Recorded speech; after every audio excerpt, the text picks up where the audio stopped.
Bonjour et bienvenue dans la forêt des lectures. Alors aujourd'hui, je vais vous parler de Lettres perdues de Jim Bishop. C'est une bande dessinée qui est ressortie, qui a été rééditée au format poche aux éditions Glénat. Et je l'avais un peu loupé quand elle était sortie la première fois, mais souvent vraiment tout ce qui sort en poche, je regarde parce que ça m'attire un peu plus, que ce soit en termes de place prise, de risque, en termes de budget. Là, c'est 10 €, c'est vraiment abordable. Et, euh, et du coup, j'étais tenté, en même temps, j'avais du mal à savoir à qui s'adressait ce récit. Et en début d'année, du coup, Jimmy Shop, il a sorti toujours d'édition Glénat, L'Enfantôme. J'aime bien la couverture, une bande dessinée qui a fait pas mal parler d'elle. Et je me suis dit, bah, autant, vu que l'auteur passait dans un festival de bande dessinée près de chez moi, autant essayer de découvrir avec Lettres perdues. On a entendu du bien. Et si tu aimes, tu iras le rencontrer et tu achèteras l'Enfantôme. Du coup, j'ai pu le rencontrer et discuter avec lui. Et, euh, et c'était vraiment une belle rencontre.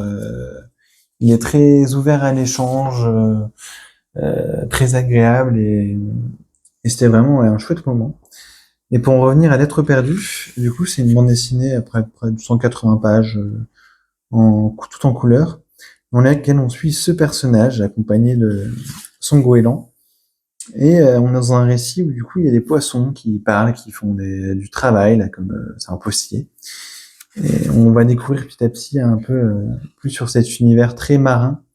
Il y a tout le temps de l'eau, tout le temps du rivage, tout le temps des poissons, du coup, comme là on voit ce poisson policier qui sera très drôle. Et, euh, et c'est un récit où il y a pas mal d'absurdes. À la fois c'est très fluide, poétique d'une certaine manière dans les cadrages, je trouve. J'aime beaucoup la manière dont l'auteur compose ses plans. Je trouve ça toujours réussi et recherché, et ça amène toujours un dynamisme, un peps. C'est peut-être en ça que le récit m'a fait un peu penser à certains moments, alors visuellement, et puis j'aime pas, on rapporte toujours le dessin à lui, mais il y a un petit côté par certains aspects Miyazaki, de Pogno, plutôt le versant Pogno sur la falaise. Euh, Là, forcément, on le voit plus avec les vagues. Je trouve que c'est un peu tiré par les cheveux, mais j'ai pas pu non plus y penser à certains moments.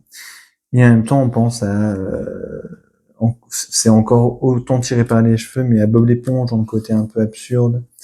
C'est pas autant abusé que ça, l'absurde là, mais et là, je pense par exemple dans certains plans à du Area 51 qui est sorti chez Saka en manga. Mais bref, c'est pas ça n'a pas forcément de sens de faire tous ces parallèles, mais c'est des parallèles, des références auxquelles j'ai pensé sans le vouloir dans la lecture. Et du coup, on va suivre ce personnage qui attend désespérément des lettres de sa maman. Tous les matins, il va, regardez, c'est un petit peu absurde, hop, il attend du coup son facteur, qui est un poisson qui fait des blagues.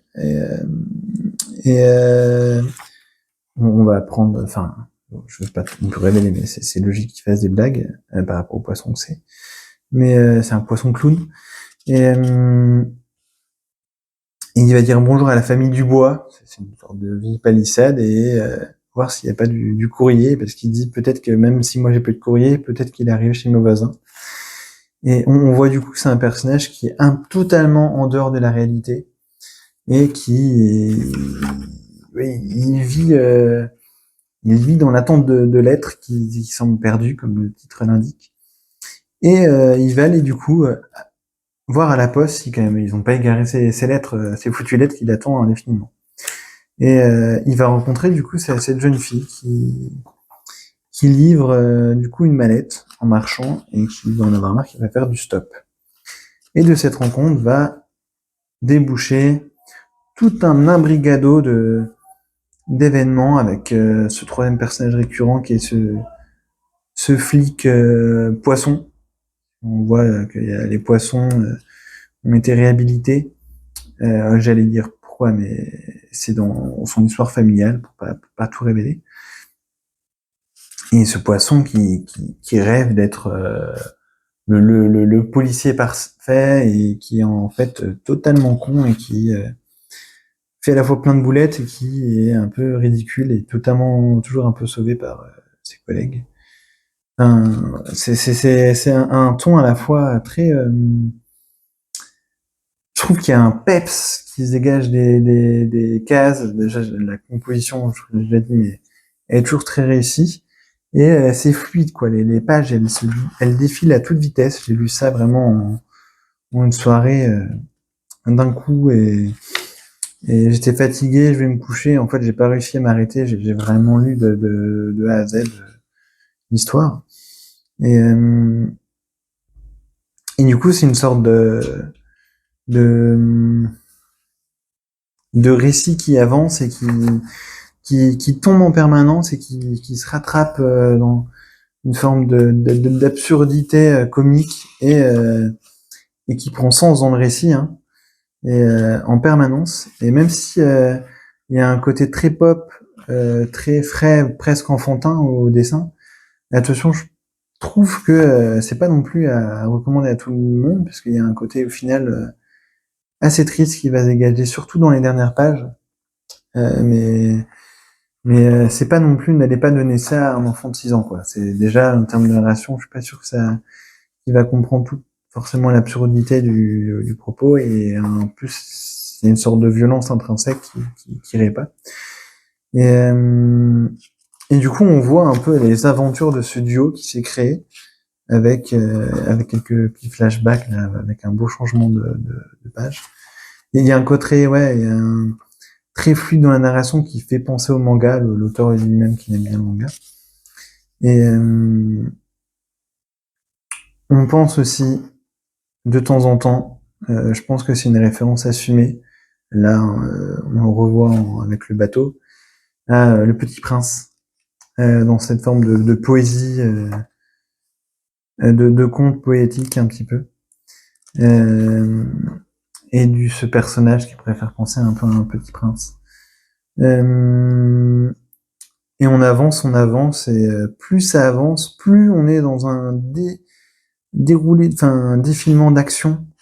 Et on voit cet univers qui est en fait malgré son côté un peu loufoque, il y a une vraie organisation derrière. Il y a des gangs, il y a tout un historique sur cette vie. Où se côtoient tous les animaux de la mer et les hommes, mais dans une sorte de civilisation aquatique. Et bref, je pourrais faire, enfin, ça m'a fait penser vraiment à un tas de récits, et en même temps, ça a vraiment sa patte propre, qui fait que c'est vraiment une bande dessinée qui a à la fois du peps, je l'ai déjà dit, mais qui a vraiment une patte à elle. Et, euh, Et on s'attache énormément au personnage et surtout à cette jeune fille qui a de la gouaille, qui a de l'énergie, qui va un petit peu bousculer ce petit prince qui pense qu'à retrouver les lettres de sa maman. Et ce trio entre un peu absurde et un peu opposé entre ces trois personnages-là va créer vraiment un récit qui dépote, quoi. Donc voilà, je veux pas non plus révéler l'histoire parce qu'il y a vraiment plusieurs éléments qu'il faut découvrir dans la lecture, mais voilà, c'est vraiment une bonne petite surprise. C'est pas du tout le genre de récit vers lequel je vais par moi-même en termes de bande dessinée française, mais je suis content d'avoir passé le cap. J'ai un peu, j'ai un peu plus peur pour l'enfant fantôme, surtout alors ça a l'air très bien, mais surtout à cause du format. Je trouve que là, le dessin va très bien avec le format. Voilà. Et j'aime bien la gestion des couleurs aussi, la colorimétrie qui a été choisie par Jimmy Shop. Donc voilà, c'est une belle découverte. J'espère l'approfondir avec les autres œuvres de l'auteur. Ben, n'hésitez pas à me dire ce que vous en pensez et si vous avez lu, parce que je crois que ça une bande dessinée qui a eu son petit succès. Je vous remercie, au revoir et à bientôt.